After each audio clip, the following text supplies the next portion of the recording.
हम कुसुमजा एक भगवती के गीत गबै छी, सुनै जाइए सखी सब। हे भवानी दुखियारुमा पुत्र अपना जानी का। हे भवानी दुखियारुमा पुत्र अपना जानी का।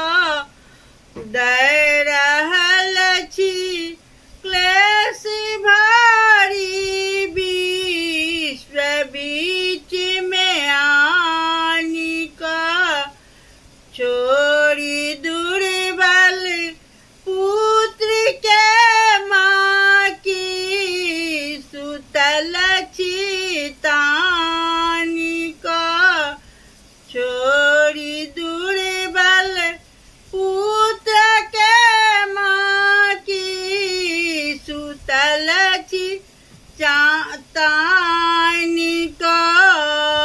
हे भवानी दुख हरूमा पुत्र अपना जानी का।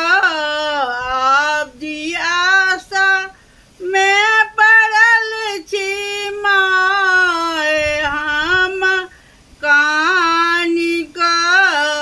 विश्व जननी